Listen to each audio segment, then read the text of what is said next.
एक तो रियासत के अंदर जिस तरह से हमारी लॉन्ग पेंडिंग डिमांड है, जब 370 यहाँ पे मौजूद था और 35 से हमने उस वक्त भी डिमांड की थी यहाँ की रियासती सरकारों से कि फॉरेस्ट राइट एक्ट जिस तरह से हिंदुस्तान की बाकी रियासतों के अंदर है, अब वो वाला यहाँ पे इनेक्ट ना करके उसी की तर्ज पे यहाँ पे कोई फॉरेस्ट राइट एक्ट का इनेक्टमेंट किया जाए। तो पिछली बार हुआ भी जो है पीडीपी की तरफ से एक एमएलए साहब रजौरी एडवोकेट कमर चौधरी साहब ने ये बिल भी पेश किया, लेकिन बदकिस्मती से वो बिल टेबल तक नहीं हो पाया।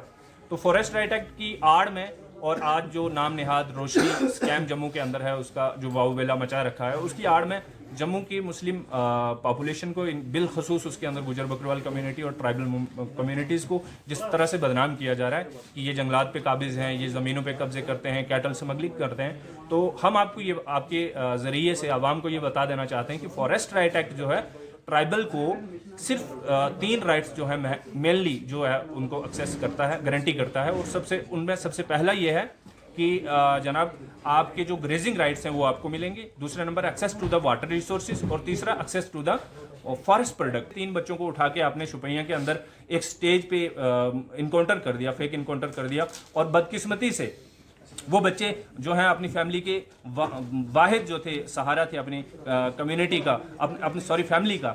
तो आज बहुत खुशानंद बात है कि आर्मी ने भी एडमिट किया और एलजी साहब ने भी एडमिट किया कि हाँ बिल्कुल ये गलत हुआ और हम इनको सजा देंगे, इंक्वायरी करेंगे। लेकिन मेरी आपसे इल्तिजा ये है कि जनाब आपने देखा है कि पथरीबल के अंदर फेक इनकाउंटर हुआ, आपने देखा कि मचेल के अंदर फेक इनकाउंटर हुआ, उसमें भी सरकार ने एडमिट किया था, लेकिन आज तक वो इंक्वायरी वहीं की वहीं है। हम उम्मीद करते हैं कि आज इस तरह के मामले नहीं होंगे। और आखिर में एक सबसे अहम मसला कि SRO 294 के तहत हमारी जो एसटी गुजर एंड बकरवाल कम्युनिटी की हायर एजुकेशन के अंदर और बाकी जॉब्स के मामले में अलग से सीटें हुआ करती थी, क्योंकि ट्राइब्स के अंदर भी रियासत जम्मू व कश्मीर के अंदर 12 कम्युनिटीज़ हैं, जैसे ले कारगिल के सारे लोग हैं और बहुत सारे लोग हैं, गद्दी सिप्पी हैं।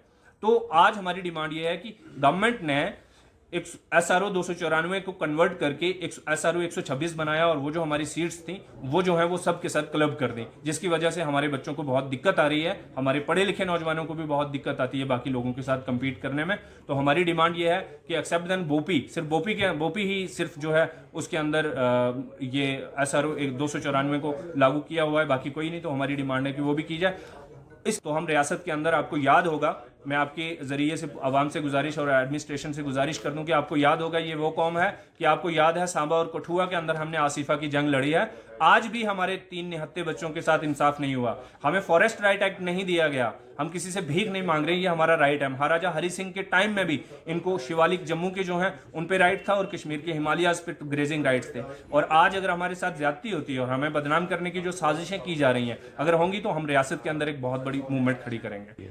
ये तो मतलब वो बात होगी कि उल्टा चोर कोतवाल को डांटे। अगर ऐसी बात है बीजेपी के लोगों के ऊपर या किसी भी परसों बाबर कादरी साहब के साथ ये सारा मसला हो गया, आप बताइए कि अगर ये सब सेंटर के अंदर किसकी सरकार है? इन्हीं की।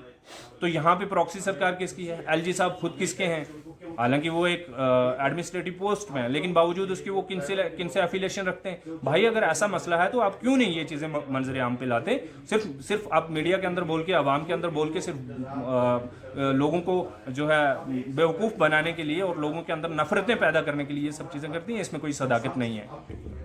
देखिए, बीजेपी अगर नहीं थी तो हिंदुस्तान की एजेंसियां यहीं पे थी, हिंदुस्तान की आर्मी यहीं पे थी, ये सारी की सारी पैरामिलिट्री फोर्सेस यहीं पे थी। आज भी उनका जो स्ट्रक्चर है अगर थोड़ा बहुत चेंज हुआ तो हैं तो वही है सारे के सारे।